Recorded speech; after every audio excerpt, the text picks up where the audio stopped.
ನಮಸ್ಕಾರ ಪ್ರೀತಿಯ ವೀಕ್ಷಕರೆಲ್ಲರಿಗೂ ಸಂಕಲ್ಪ ಸಿದ್ಧಿ ಕಾರ್ಯಕ್ರಮಕ್ಕೆ ಆತ್ಮೀಯ ಸ್ವಾಗತ ಹೇಳ್ತಾ ಇರೋದು ನಾನು ಅನುಷಾ. ಮೊದಲನೇ ಬಾರಿ ನಮ್ಮ ಚಾನೆಲ್ ವೀಕ್ಷಿಸ್ತಿದ್ದೀರಾ ಅಂತಂದರೆ ಈಗಲೇ ನಮ್ಮ ಚಾನೆಲ್ನ ಸಬ್ಸ್ಕ್ರೈಬ್ ಮಾಡಿ, ನಮ್ಮ ವಿಡಿಯೋಸ್ನ ಲೈಕ್ ಮಾಡಿ. ಏನೋ ಕಾರ್ಯಕ್ರಮದಲ್ಲಿ ನಮ್ಮ ಜೊತೆಲಿದ್ದಾರೆ ಸ್ಪಿರಿಚುವಲ್ ಗುರು ಡಾಕ್ಟರ್ ವಿಷ್ಣುದತ್ತ ಗುರುಜಿಯವ್ರನ್ನ ಕಾರ್ಯಕ್ರಮಕ್ಕೆ ಮಾಡ್ಕೊಳ್ಳೋಣ. ನಮಸ್ತೆ ಗುರುಗಳೇ, ಕಾರ್ಯಕ್ರಮಕ್ಕೆ ಆತ್ಮೀಯ ಸ್ವಾಗತ. ಗುರುಗಳೇ, ಇವತ್ತು ಏಕಾದಶಿ ಆಗಿರೋದ್ರಿಂದ ಏಕಾದಶಿ ದಿವಸ ಸಾಕಷ್ಟು ಜನ ಉಪವಾಸಗಳನ್ನ ಮಾಡ್ತಾರೆ, ಅನ್ನ ತಗೊಳ್ಳೋದಿಲ್ಲ, ಬರೀ ಫಲಹಾರ ಈ ರೀತಿ ಮಾಡ್ತಾರೆ. ಈ ಥರ ಉಪವಾಸ ಮಾಡೋದ್ರಿಂದ ಯಾವ ರೀತಿಯಾಗಿರುವಂಥ ಫಲಗಳು ನಮಗೆ ಸಿಗುತ್ತೆ? ಎಲ್ಲರೂ ಕೂಡ ಈ ದಿನ ಉಪವಾಸ ಮಾಡ್ಬೋದಾ, ಅಥವಾ ಕೆಲವ್ರು ಮಾಡಿದಾಗ ಮಾತ್ರ ಫಲ ಅನ್ನೋಂಥದ್ದು ಅವ್ರಿಗೆ ಸಿಗುತ್ತಾ? ಈ ಏಕಾದಶಿಯ ಆಚರಣೆ ಹೇಗಿರಬೇಕು, ಇದ್ರ ಬಗ್ಗೆ ತಿಳಿಸ್ಕೊಡಿ. ಓಂ ವಿಶ್ವಸ್ಮೈ ನಮಃ.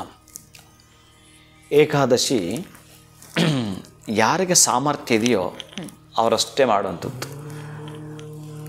ಇನ್ನು ನೊಂದುಕೊಂಡು ಅಯ್ಯೋ ಮಾಡಬೇಕಾ ಇದನ್ನು, ಮಾಡದೇ ಇದ್ದರೆ ಇವರೇನು ಅಂದ್ಕೊಳ್ತಾರೋ ಅವರೇನು ಅಂದ್ಕೊಳ್ತಾರೋ ಅಥವಾ ದೇವರ ಮೆಚ್ಚಲ್ವೇನೋ, ಈ ತರಹದ ಮಾನಸಿಕವಾಗಿ ನೊಂದುಕೊಂಡು ಮಾಡ್ತಕ್ಕಂತಹ ಯಾವ ಆಚರಣೆಗಳೂ ಬೇಡ.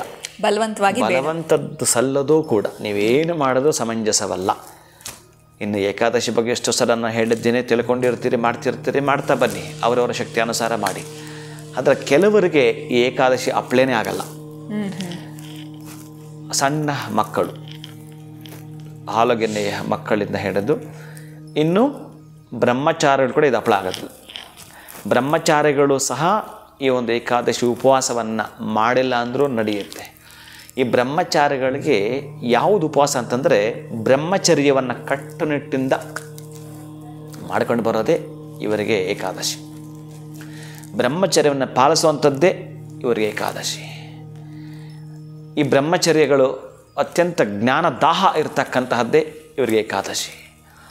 ಬ್ರಹ್ಮಚಾರಿಗಳು ಈ ಏಕಾದಶಿಯನ್ನು ಆಚರಣೆ ಮಾಡಿದಷ್ಟೇ ಪುಣ್ಯಫಲ ಪಡ್ಕೊಳ್ಳೋದಂತಂದರೆ ಆ ಬ್ರಹ್ಮಚರ್ಯದ ಆಚರಣೆ ಹೇಗಿರಬೇಕು, ಆ ಕಟ್ಟುನಿಟ್ಟಿನ ಕಪಾಟ ಒಳಗಡೆ ಬರತಕ್ಕಂಥ ಏನಿರುತ್ತೋ ಅದಿದ್ದರೆ ಸಾಕು. ಈ ಉಪವಾಸ ಮಾಡಿದ ಅಷ್ಟು ಪುಣ್ಯ ಅವರಿಗೆ ಲಭ್ಯವಾಗುತ್ತೆ. ಇನ್ನು ಎರಡನೆಯದು, ಗರ್ಭಿಣಿ ಸ್ತ್ರೀಗೆ ಈ ಒಂದು ಉಪವಾಸ ಆಗಲಿ ಏಕಾದಶಿ ಆಚರಣೆ ಆಗಲಿ ಕೂಡ ಅಪ್ಲೈ ಆಗೋದಿಲ್ಲ. ಇನ್ನು ಪ್ರಸವ ವೇದನೆಯಲ್ಲಿ ಇರ್ತಕ್ಕಂಥದ್ದು ಆ ಸ್ತ್ರೀಗೂ ಕೂಡ ಈ ಒಂದು ಏಕಾದಶಿ ಆಚರಣೆ ಬೇಕಾಗಿಲ್ಲ. ಇನ್ನು ವಯೋವೃದ್ಧರು ಅವ್ರಿಗೂ ಕೂಡ ಅಷ್ಟೇ ಈ ಏಕಾದಶಿ ಅನ್ವಯ ಆಗೋದಿಲ್ಲ.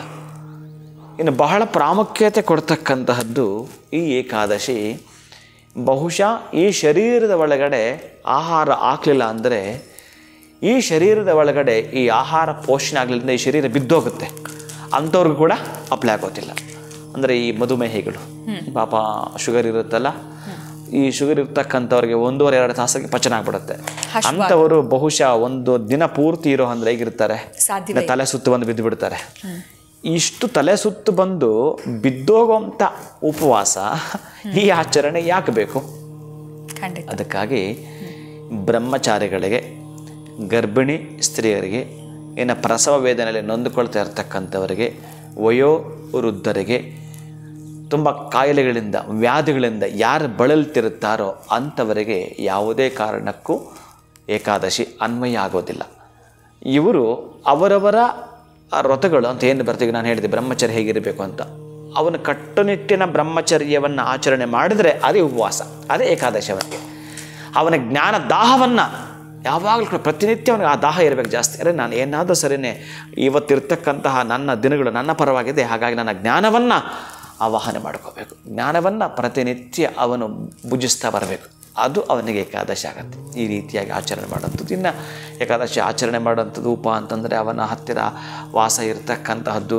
ಪ್ರತಿನಿತ್ಯವೂ ಕೂಡ ಈ ನಿರ್ಜಲ ಏಕಾದಶಿ ಅಂತ ಬಂದಾಗ ಒಂದು ತೊಟ್ಟು ಜಲ ಸಹಿತ ಸ್ವೀಕಾರ ಮಾಡದೆ ಯಾವಾಗಲೂ ಅವನ ಧ್ಯಾನದಲ್ಲೇ ಶಿವ ಶಿವ ಶಿವ ಶಿವ ಅಂತಕ್ಕಂತಹದ್ದು, ನಾರಾಯಣ ನಾರಾಯಣ ನಾರಾಯಣ ಅಂತಕ್ಕಂಥದ್ದು. ಒಟ್ಟಾರೆಯಾಗಿ ಅವನು ಬಿಟ್ಟು ಬೇರೆ ಏನೂ ಕಾಣೋದಿಲ್ಲ. ನನಗೆ ತಿಂಗಳಿಗೆ 1 ಬಾರಿ ಅಥವಾ ತಿಂಗಳಿಗೆ 2 ಬಾರಿ ನಾನು ನನ್ನನ್ನು ಅವನಿಗೆ ಹತ್ತಿರ ಅರ್ಪಣೆ ಮಾಡ್ಕೊಳ್ಬೇಕು. ನನಗೆ ಪ್ರತಿನಿತ್ಯ ಕೆಲಸ ಇದೆ, ಪ್ರತಿನಿತ್ಯ ನನ್ನ ಸಂಸಾರ ಇದೆ, ಪ್ರತಿನಿತ್ಯ ನನಗೆ ಜಂಜಾಟ ಇದೆ, ಪ್ರತಿನಿತ್ಯ ನನಗೆ ವ್ಯಾಪಾರ ಇದೆ. ತಿಂಗಳಿಗೆ 1 ಬಾರಿ ನಾನೇನಾದರೂ ಈ ಆಚರಣೆ ಮಾಡ್ತೀನಿ ಅಂತಂದರೆ ತಿಂಗಳ ಪೂರ್ತಿ ಯಾರು ಆಚರಣೆ ಮಾಡ್ಕೊಂಡು ಬಂದ್ರಲ್ಲ ಅದಕ್ಕೆ ಸಮ.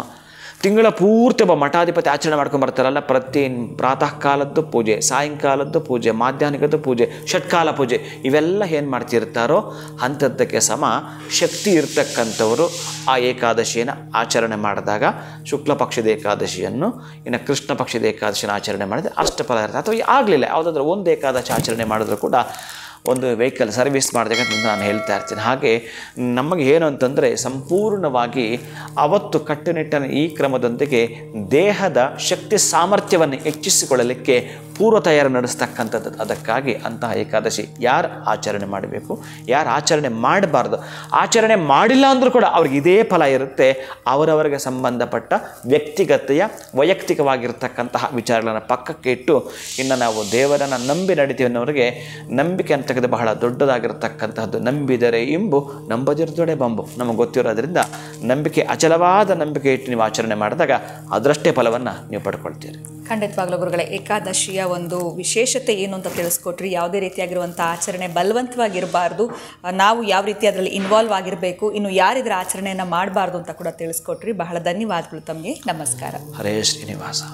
ಇನ್ನು ಏಕಾದಶಿಯ ಆಚರಣೆ ಹೇಗಿರಬೇಕು ಅನ್ನೋದ್ರ ಬಗ್ಗೆ ಗುರುಗಳು ತಿಳಿಸ್ಕೊಟ್ಟಿದ್ದಾರೆ. ಇವತ್ತಿನ ವಿಡಿಯೋ ತಮ್ಮೆಲ್ಲರಿಗೂ ಇಷ್ಟ ಆಗಿದೆ ಅಂತ ಭಾವಿಸ್ತೀನಿ. ನಮಸ್ಕಾರ.